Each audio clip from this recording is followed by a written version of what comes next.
Hello and welcome back to Nina's Chelsea Corner. Welcome to my channel if you're new around here. I hope all of you are doing well, have now settled down from the crazy win on Monday night against Tottenham away at Tottenham Hotspur Stadium. Alex, we were there. We watched it all unfold in front of us. It was mental and we will get into that in this video.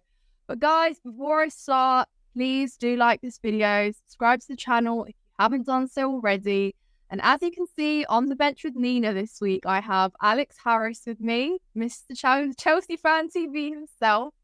And I know a lot of you guys watch our fan cams after games outside the stadiums. You've seen us go through mental breakdowns, happiness, despair, hope, all of the emotions there are to feel.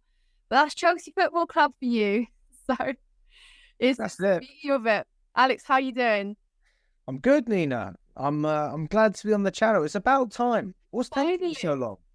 What's taken me so long? Here he is in the flesh. It's only taken, what, 5 months? No, it's good. Well, Nina, remember, we made this channel. We were going through ChatGPT. We were going, what can we call this? Nina's Chelsea Corner. Here we are. I'm glad to be here. We are here. How crazy. It's been a roller coaster, but I've loved it. It's gone quick and it's gone. Yeah, still learning the ropes, but we'll get there. Yeah, I mean, well, I don't think you ever really figure it out, do you? Because everything's always changing. Chelsea's always changing. And ultimately, you just have to roll with the punches, right? So you get some good times, you get some not so good times. Obviously, more recently, the Spurs game, that was great. But over the past year and a half, it's not been brilliant. But, you know, I'd say I'm one of the more positive fans. I think you're also similar to me. I think we've been on a similar wavelength. Yeah, and sometimes when it comes to content, it's difficult because you have to justify the good parts of bad performances. But ultimately, we're going to find out probably in a year or so whether we're right or wrong. But we're here regardless, home and away, and it's going to continue to be that way for the foreseeable future.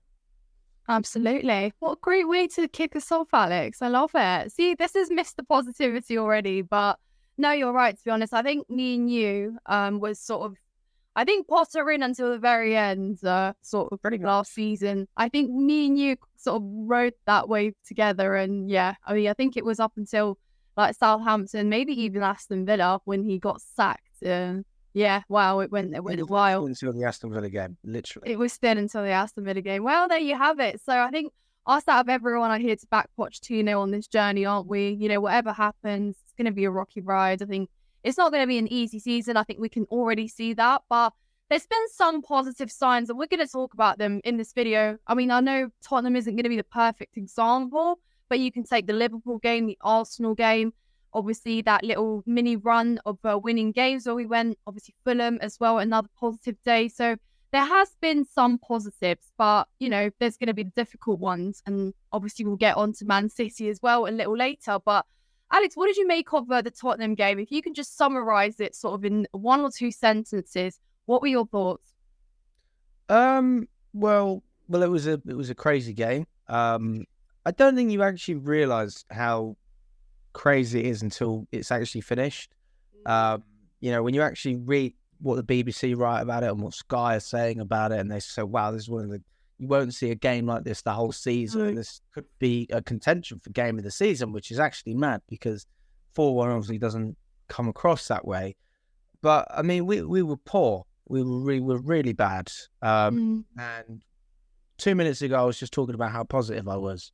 And that's saying something because we couldn't score for half an hour against 9 men.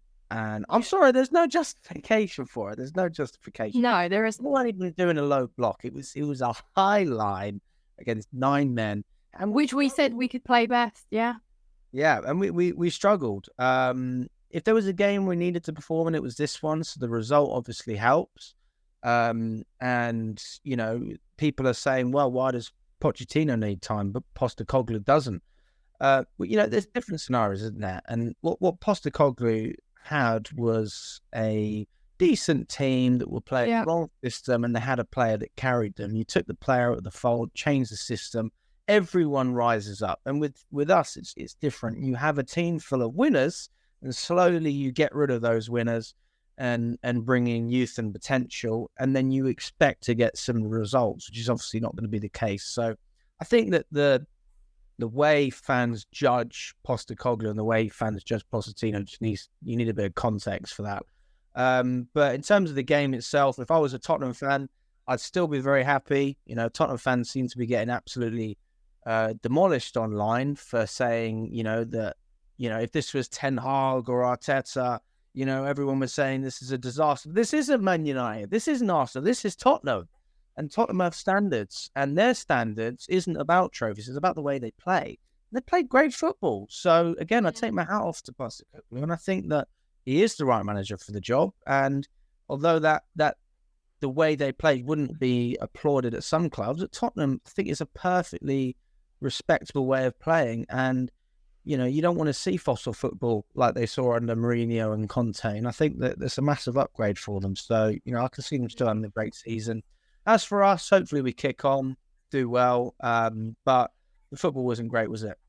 No, you're so right. It wasn't great. And I think I agree with you though on Postecoglou. And I think you can't really judge the two sort of clubs and the managers, like you said, on the same level, because like you said, Postecoglou came in and there was a lot of players that had already formed relationships. Pochettino came into a whole mess of players that had just literally got onto the same training pitch from different countries, different leagues, and it was all just completely new, wasn't it? There were so many changes in our backroom staff as well. And yeah, you can argue Harry Kane's a big sort of figure there, but actually what you say is very right, because everyone else sort of stepped up, because Harry Kane isn't there anymore to bag all the goals. The goals have to come from other players, and they have.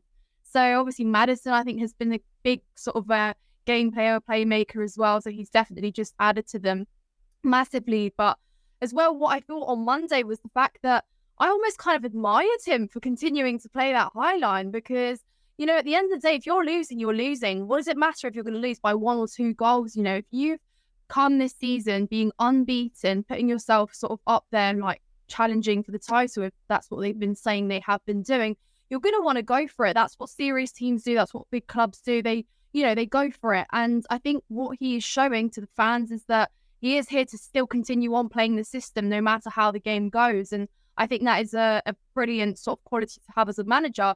Obviously, Pochettino, very, very different. And I think maybe I sort of look back on the Aston Villa game where we did go one man down and he brought on, a fullback instead of bringing on some attacking threat to perhaps go for that. Obviously, he did when we went 1-0 down, and then he started going for the draw. So perhaps you can see the sort of difference in tactics there as well. But I'm not going to compare them. There's still a long way to go. Obviously, we're going to give Pochettino the time he needs. But yeah, I agree with you. Poor game. And we've never sort of walked away from a 4-1 game against Tottenham thinking, man, that was so rubbish. Because anyone told us the scoreline before the game, we probably would have thought like, wow, like what miracle was going to happen in this game. But actually, if you didn't watch that game, you wouldn't have ever known what went down, because so much did. But yeah, you're right. Obviously, it seems that we've picked up a little bit more points already in this terrifying run than we have. But we're going into Man City on Sunday, Alex. So let's look at that one. Treble winners, Man City,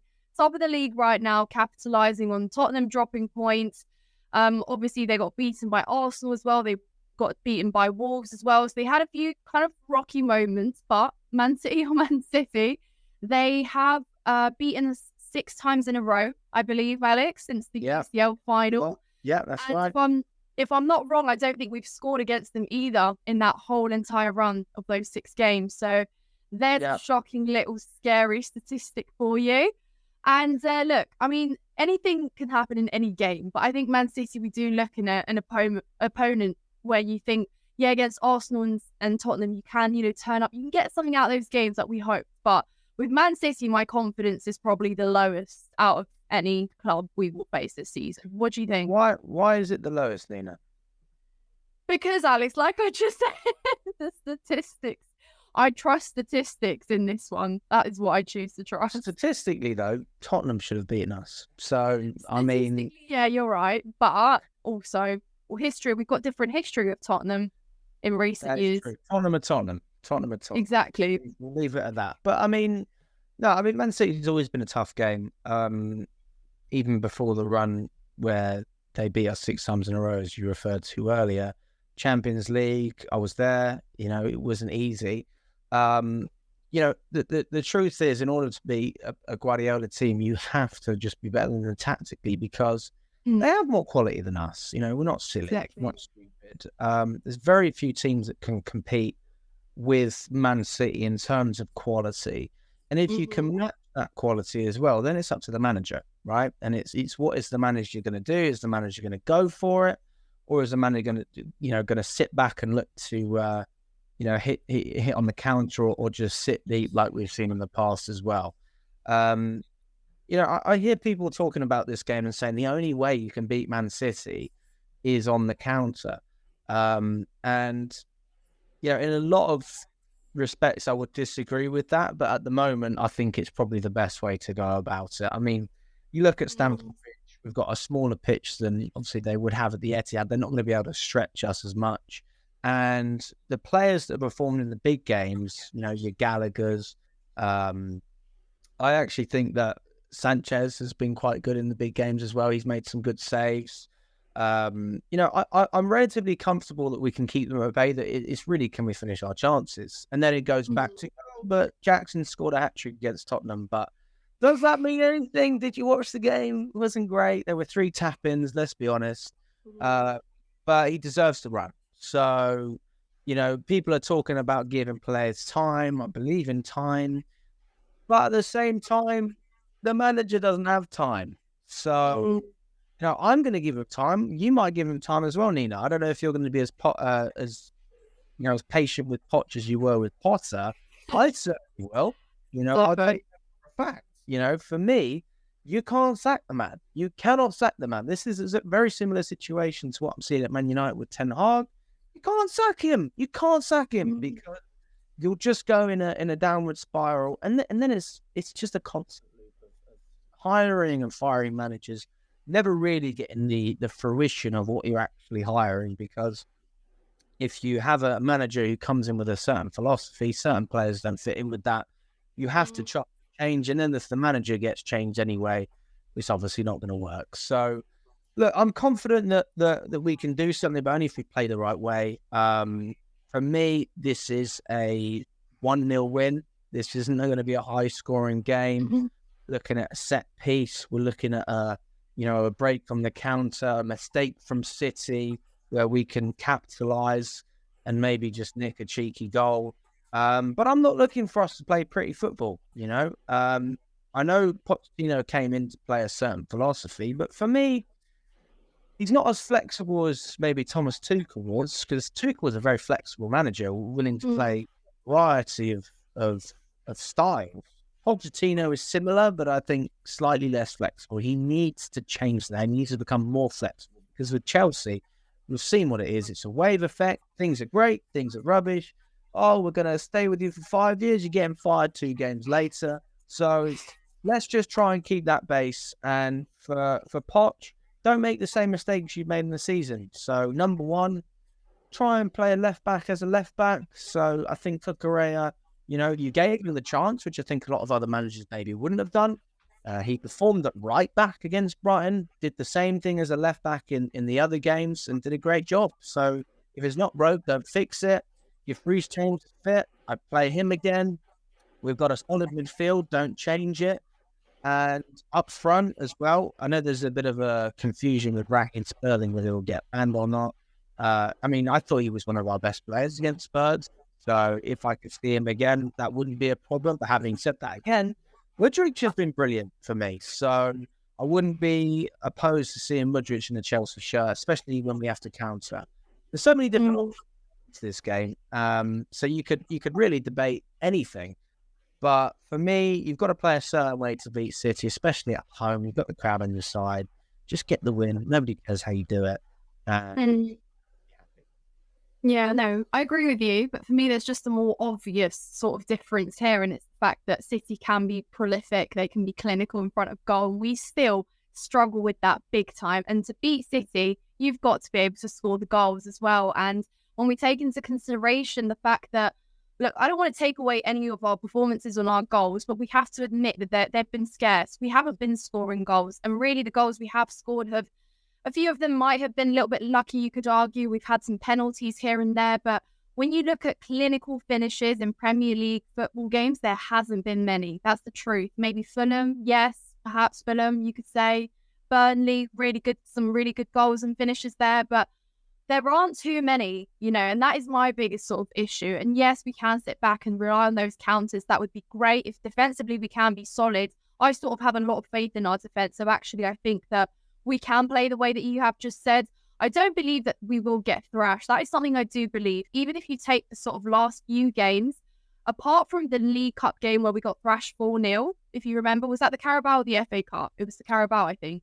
I was there, and let me have a look. It was. I think it was the Carabao, but I'm not too sure. We got knocked out. It was the FA Cup. It was the FA Cup.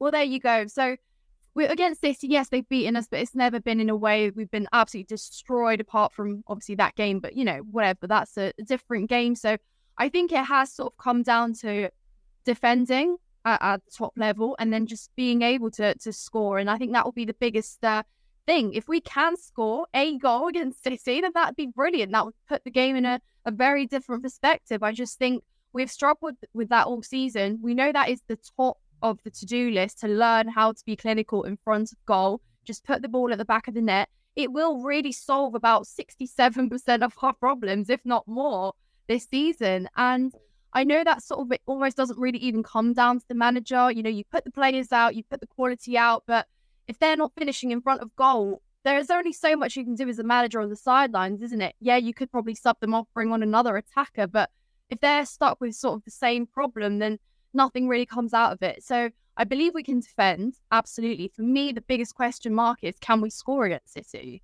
Are you more confident this season than you were last season? Yeah, no, definitely. I think I am, because I think we are playing better football. That's first and foremost. We are playing better football. Last season, I couldn't really identify a playing style under Potter or Lampard, even when he took over. This season, we've said, haven't we, in a lot of games, yes, we didn't win, but there was a better performance. And that almost frustrates us even more, because we've played well, but we still haven't walked away with the points or the results. And I still think that is a bigger upgrade to last season, where we weren't playing well and we weren't scoring. So really, there still does seem to be a step forward in the right direction, that these players, if you notice, he is, like you said, playing the same group of players, bar a few injuries and changes, but it's not like 11 new men on the pitch every single game. So I think that actually we are seeing a little bit more consistency, and that's proving better. You mentioned Cucurella. He's been given some minutes, and he's consistently sort of delivered when he's been on the pitch. Cole will take, maybe, he's had a bad game also, but on the most part, he's also been delivering. Caicedo, another player that's grown into the game because he's been getting starts, been playing a lot more. Sterling, a bit more questionable on Sterling, but I always just have high expectations for him anyway. But you do see that when you give players minutes, they actually do better, as opposed to last season, where good players were putting on good performances, then they were getting benched, then they weren't getting played for another 2-3 games, then they were coming back, and it was all this whole sort of slow process.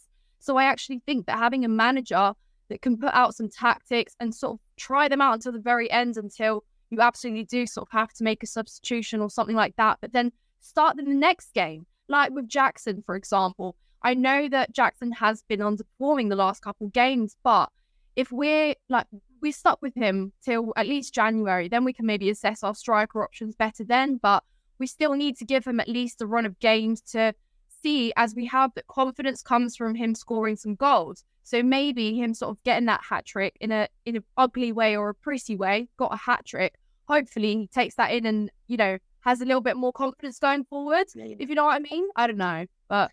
Yeah, I mean, well, I'm not looking at Jackson and with much fear if I'm one of the Man City defenders, or Edison, to be honest with you, because, it's not like he broke through 3 or 4 players and then went out and scored, or, made a great run.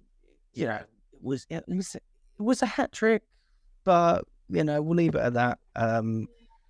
He is a player that needs time, and I'm willing to give him the time, but I don't think Chelsea fans are willing to give him the time, and I don't think Pochettino will be able to give him the time if the results don't come. So when I hear that we're in for another striker like Osimhen or yeah, it seems like we're not going for Tony because of his age, so let's just presume it's Osimhen. Like that makes sense. That makes perfect sense. And even still, like if I'm Jackson, it's not a bad thing, you know. If we're in Europe next season, which you would like to think is realistic, then rotating Osimhen and Jackson, or even playing the two together, isn't a bad idea. I don't see any issue with that. And Jackson, let's not forget, he can play on the left wing as well. So he is a versatile player. In fact, at Villarreal, if I'm not wrong, he played most of his games as a winger, not as a striker. So, you know, I like him. I was a big fan of him in pre-season. Everyone was.